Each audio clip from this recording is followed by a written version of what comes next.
вони всі це встигли зробити, тому що в них було все окей з тайм-менеджментом. Тому ми будемо про нього сьогодні з вами говорити. Але перед тим давайте з вами подумаємо, що таке взагалі тайм-менеджмент та навіщо він нам у житті. Ваші припущення пишіть швиденько в чат.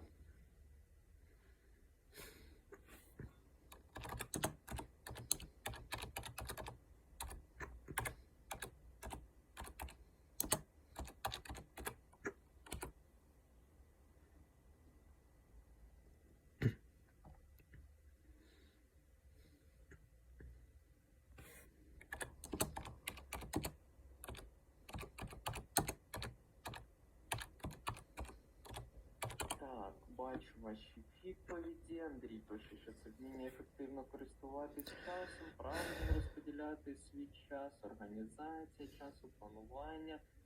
Ви всі праві, молодці. І дійсно, якщо підсумувати всі ваші відповіді, насправді, тому що всі написали правильно, це вміння грамотно планувати свій час. Тобто не в принципі планувати, тому що розпланувати в принципі можна будь-як, а грамотно, спираючись на всі наші фізіологічні особливості, ментальні особливості, те, що нам потрібно досягнути в житті, тощо. Тому ми про це будемо з вами говорити.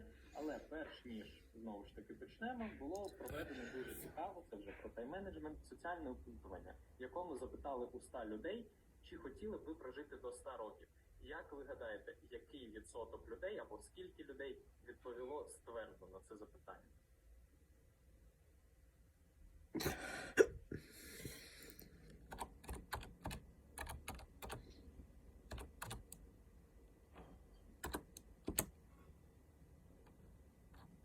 Так, Андрій пише, що можливо більшість. Влада пише, що 70, також бачу 70, Єлизавета, 90, 60, 40% є припущення. Дивіться, насправді схвально відповіли 96 людей, тобто 96%. Тобто більшість, переважна більшість людей хоче багато часу. Якщо перевести 100 років, 100 років це дуже багато часу.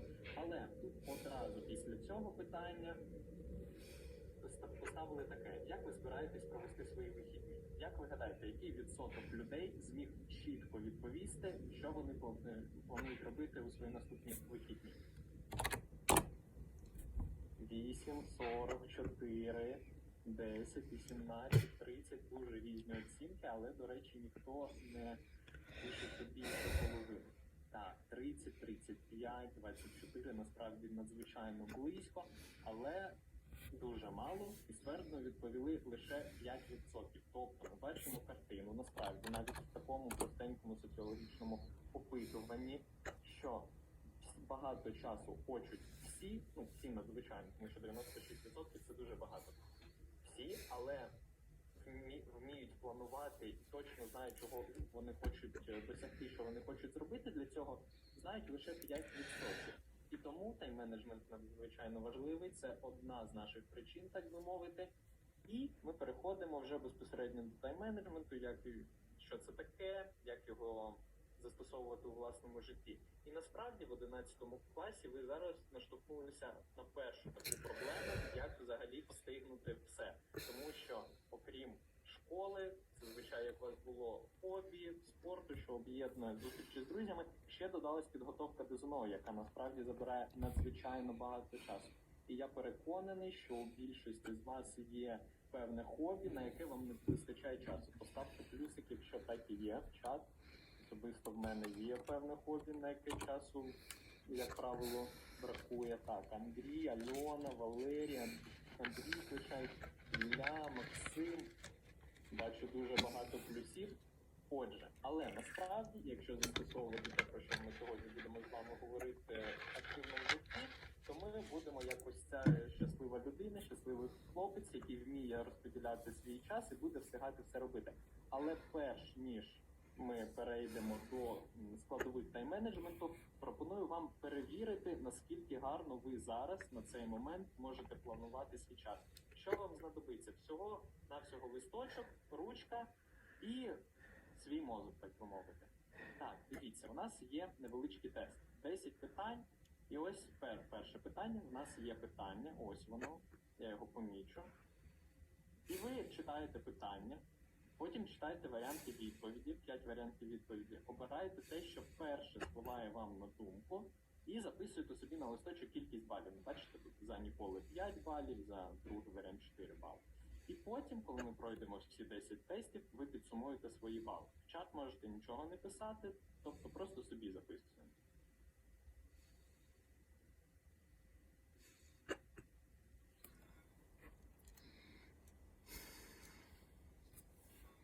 Так, добре, сподіваюся, всі відповіли. Тут думати не потрібно, просто читаємо питання і одразу перше, що спливає на думку, обираємо. Отже, наше друге питання. Загалом, скільки часу займає виконання завдань у порівнянні з тим, що ви очікуєте?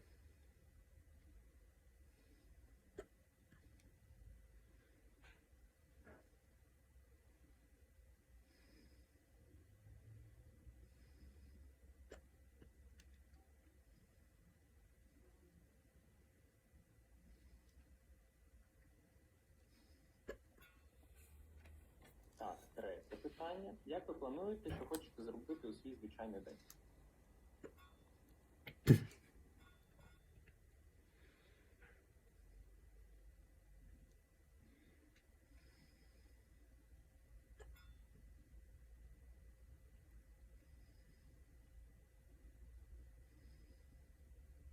Четверте питання. У тебе занадто багато роботи і ти відчуваєш стрес. Що ви зазвичай робите в такому випадку?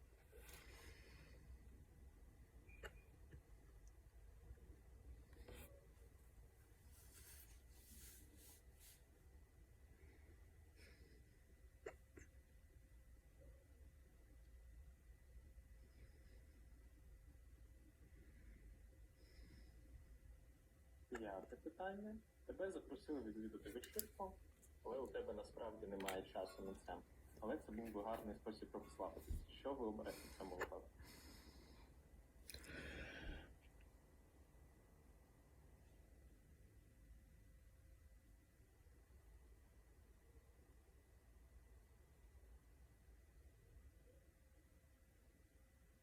Так, переходимо до шостого. Як часто ви зволікаєте перед початком роботи з вирішенням питання, що робити? Тут доволі швидке завдання, тому ще буквально 5 секунд і перейдемо одразу до сьомого.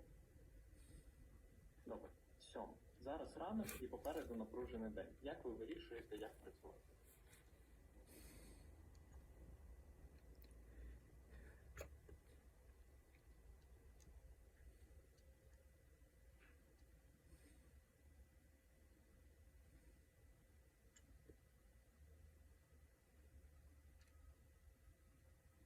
Наше восьме, наступне питання. Хтось просить вас щось зробити, але ти вже зайнятий іншою справою, яка є досить терміново. Що ви зробите в такому?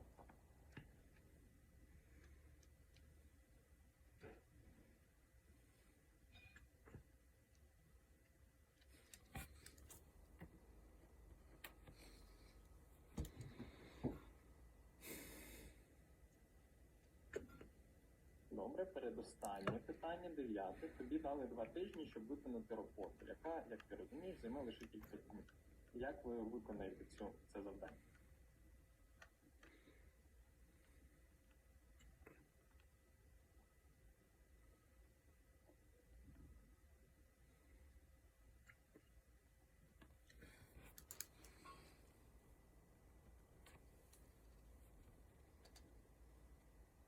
І останнє, також коротке. Якщо в мене є невідкладна справа, але хтось намагається мене відволікати, чи вмієте ви сказати «ні»?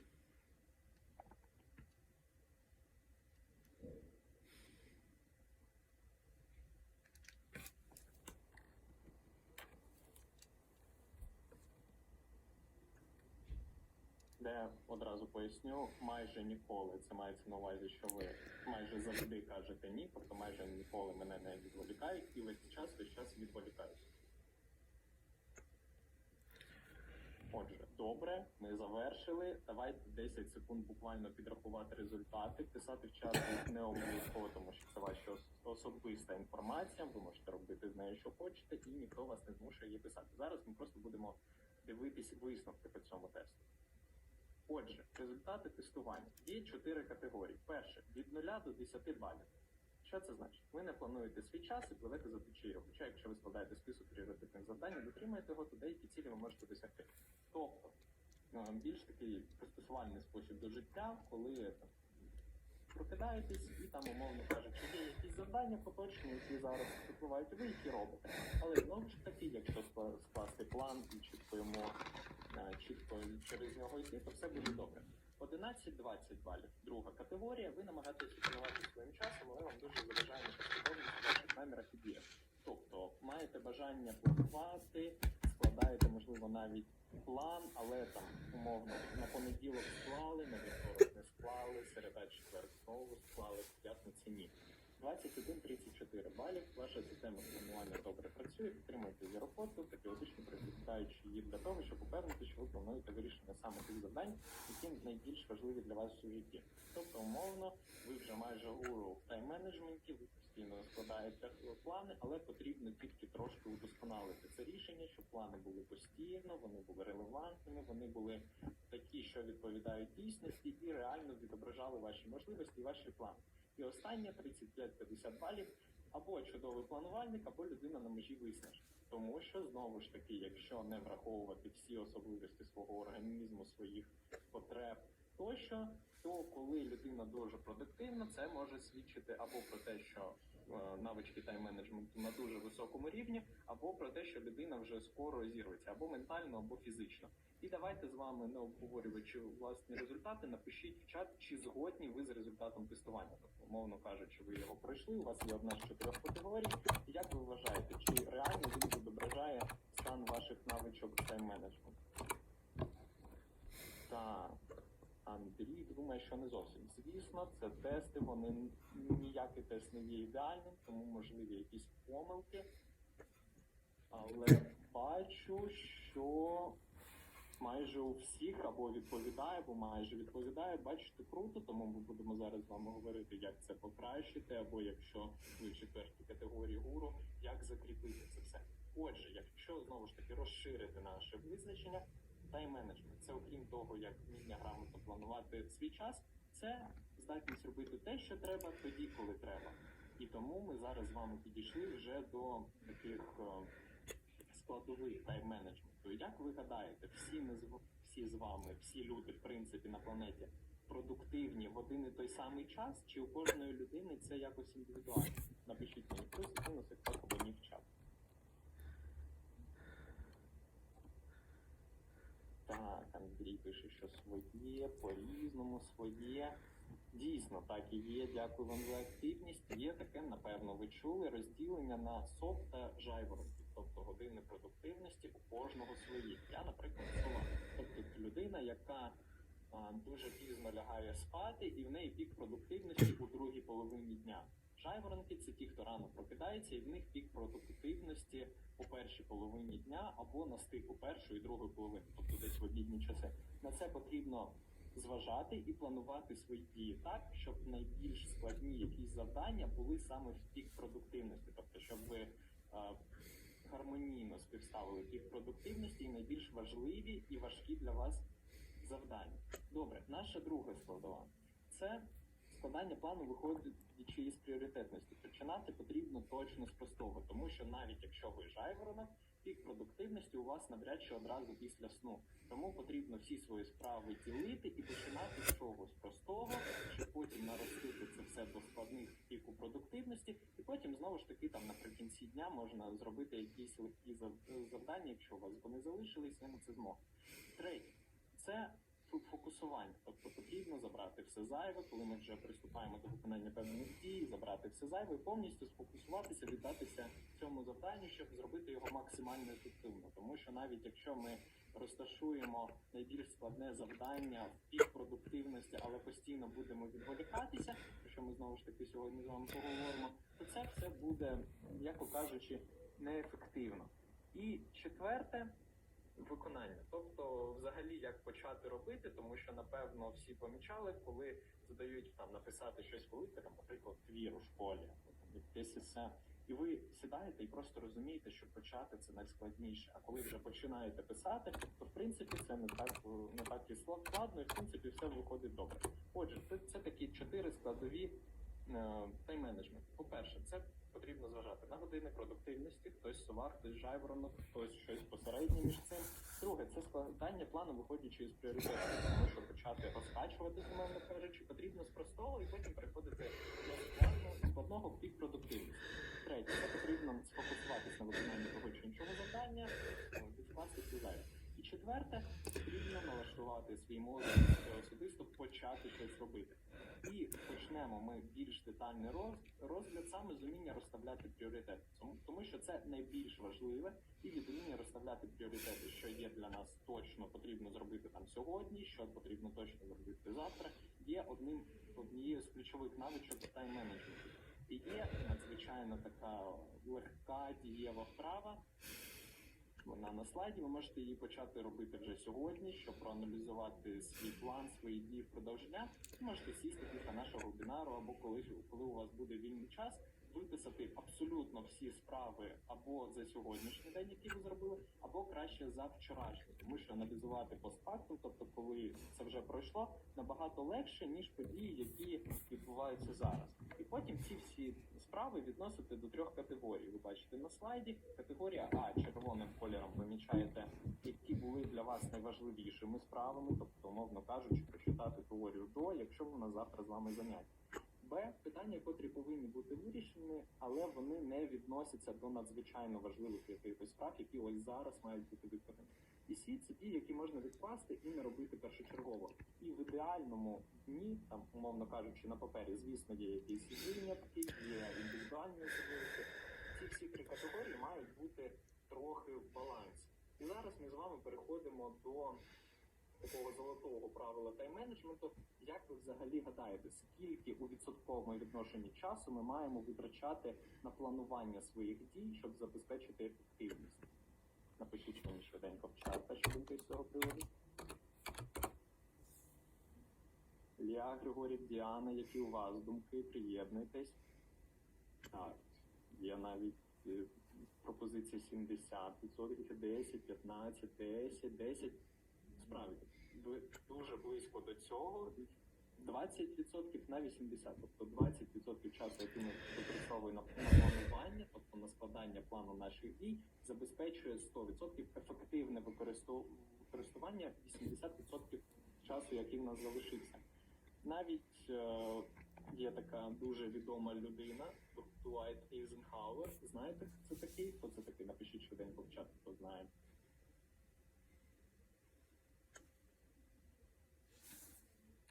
Так, добре. Дуайт Ейзенхауер – це, так, Максим написав президент Америки. Дійсно, він був президентом. До цього він був дуже довго військовим. Під час Другої світової війни він був головнокомандувачем європейських сил, союзних сил в Європі. Потім став президентом Сполучених Штатів Америки.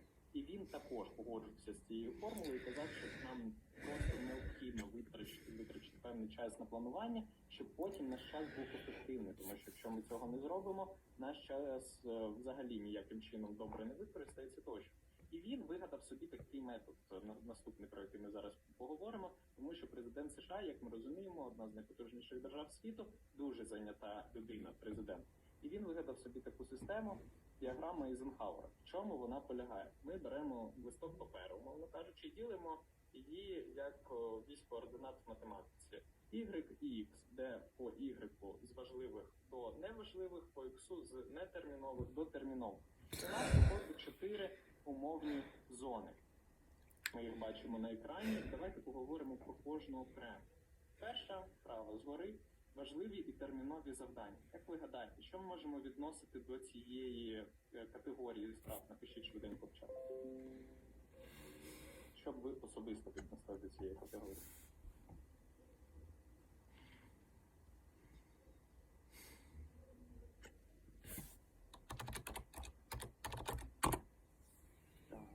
Робота, навчання, домашнє завдання, і пише також навчання.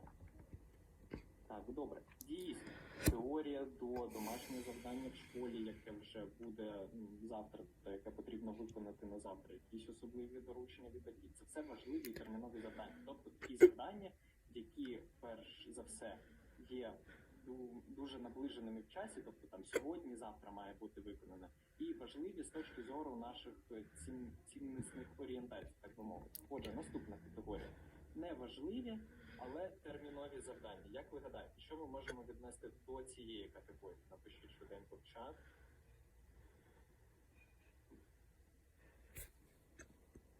Женя, Ілля, Григорій, Аліна, обов'язково приєднуйтесь до нашого обговорення.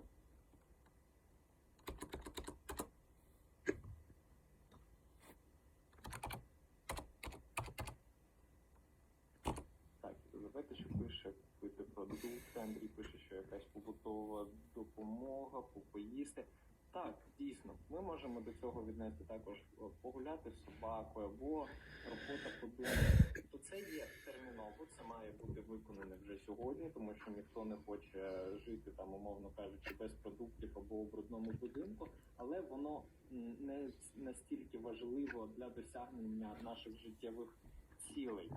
Добре, тоді переходимо до третьої категорії – важливі і нетермінові завдання, які 100% мають бути виконані, але ще не зараз, тобто не в цю секунду. Як ви гадаєте, що можна віднести до цієї категорії?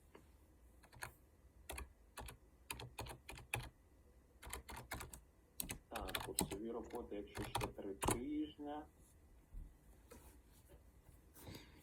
Пити нову курсу, коли замащу через місяць, ну ще тиждень залишився.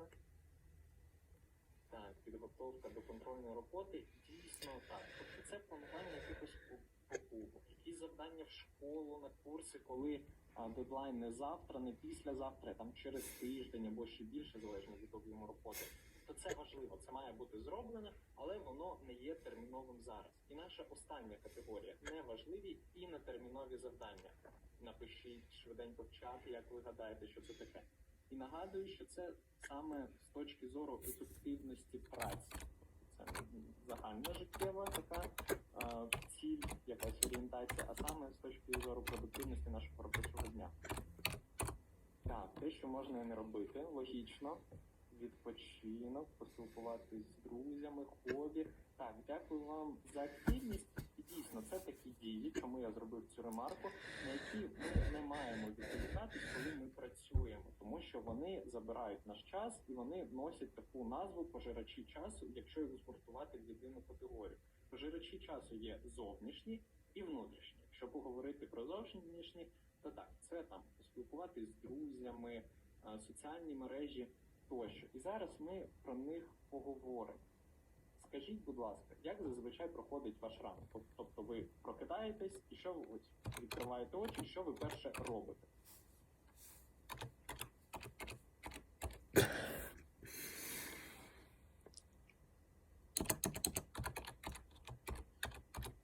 Рада пише, що лягаю спати. Ну так, якщо все ж таки вже не лягати спати, а потрібно прокидатись. Єлизавета п'є воду одразу дуже круто, Андрій вмикає музику. Так, добре, насправді, в будь-якому разі, коли ми прокидаємось, я переконаний, особисто в мене так, що одна з перших дій, яку ми робимо, це беремо телефон і перевіряємо там хтось пошту, хтось телеграм постійно перевіряє, що він пропустив, якщо пізно прокидається. Я так роблю, коли прокидаюся о 9 ранку, і я одразу дивлюсь телеграм, що там взагалі сталося в світі. Там хтось заходить в якусь гру, хтось переглядає інстаграм, тощо. І давайте з вами поговоримо, гаджети, дивіться, нам дуже спростили життя насправді. Вони покращили комунікацію між людьми, дозволяють нам говорити з людьми там з Америки, з Японії, за лічені секунди доходять ці повідомлення. То вони надзвичайно покращили нам життя в будь-якому аспекті.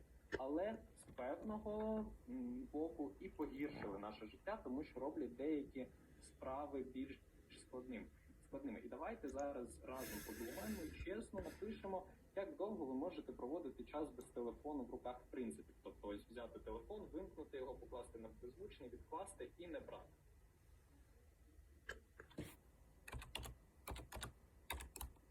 Андрій може 8 годин легко, Настя багато, 2 години. Так, чудово. Насправді це дуже круто, якщо кілька годин, дивлячись, що будеш робити в цей час, ну, дійсно, від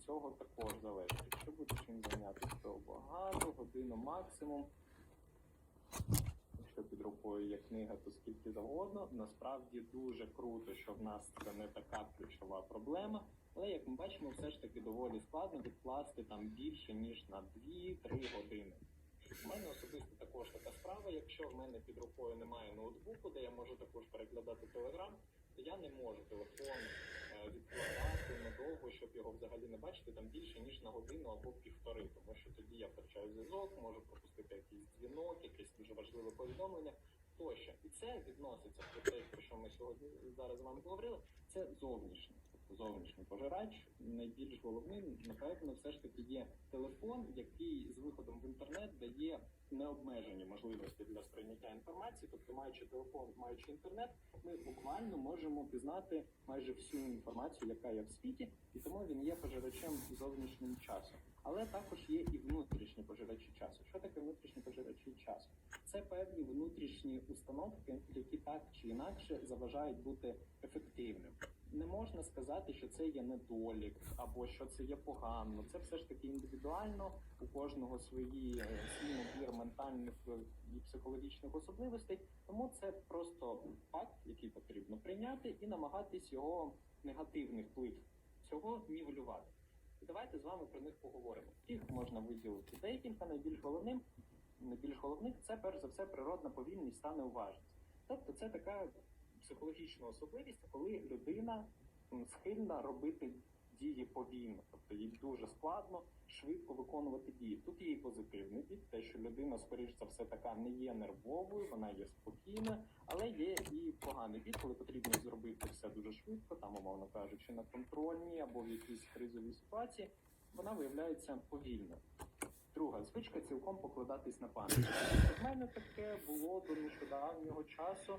Я думав, що мені взагалі записувати, я і так запам'ятаю. Але насправді дріб'язкову інформацію, дріб'язкову в плані, що це якийсь час, або там якесь щось ви домовились, або щось ти згадав, що тобі потрібно придбати. Це все краще записати, тому що тоді це точно не загубиться, і не потрібно переживати, що через те, що ти переключишся на якусь іншу дію, твій мозок цю інформацію просто викине. Третє. Невміння слідкувати за виконанням програм та планів, і з цього випливає, що або постійна сумливість, або брак відпочинку. Тобто ми не можемо слідкувати точно, чи ми виконали щось, чи ми щось не виконали. І наступні, це ще не все, невміння відмовляти. Це ми з вами говорили трошки раніше, потрібно 100% навчитись говорити «ні», але не в тому плані, що ходити таким насупленим і казати «ні, не хочу» і так далі. Мова йде про те, що якщо є якась надзвичайно пріоритетне завдання, яке потрібно саме вам зараз для досягнення цілей, там, складання ЗНО, підготовка до завтрашнього уроку, там, підготовка до виступу, тобто потрібно навчитися відмовляти комусь, якщо те, що вам пропонують, не є таким першочерговим і може трошки зачекати. Наступне – це невміння визначати пріоритети. І тут є два таких наслідки, або звичка хапатись за все і одразу. Тобто ми бачимо, щось потрібно зробити, одразу це беремо, одразу намагаємось зробити. Це також дуже негативно, тому що, перш за все, потрібно планувати, хоча б зрозуміти, чи це є терміново. Якщо не терміново, ми ж можемо відкласти це. І звичка відкладати щоденні справи на вечір. Це також насправді погано, тому що ввечері все ж таки, як ми всі з вами розуміємо, така атмосфера відпочинку. Весь інформаційний шум, який навколо нас приходить, такий більш розважальний стан, всі приходять додому, вечерюють, не хочеться нічого робити. Тому найкраще виконувати в день, навіть якщо ви сама передостанні. Звичка починати роботу, не забезпечивши себе всім необхідним. Це насправді також така невелика проблема, її можна дуже легко вирішити. Тобто, коли ви сідаєте на наш урок, ви точно знаєте, що нам потрібна книга курсу, якісь листок і ручка. Якщо ви цього не візьмете, це вам створить певні незручності, тому що потрібно буде за цим бігти. І останнє – відсутність звички вести системні записи. Це все, що ми з вами говорили, що додаткову інформацію краще записувати. Це щодо внутрішніх перешкод. І зараз ми повернемося до зовнішніх, до гаджетів, перш за все, якщо це стало такою надзвичайно невід'ємною часткою нашого життя, що ми їх використовуємо кожен день, насправді, навіть якщо можемо відкласти надовго, нам потрібно якось оптимізувати свій час і робити його дуже продуктивним у зв'язку з гаджетами, так би мовити. і напишіть мені в чат, якими корисними додатками ви взагалі користуєтесь для ваших телефонів, ноутбуків, тобто, можливо, якісь там програми для записування якоїсь інформації, можливо, календарі, можливо, якісь розумні годинники.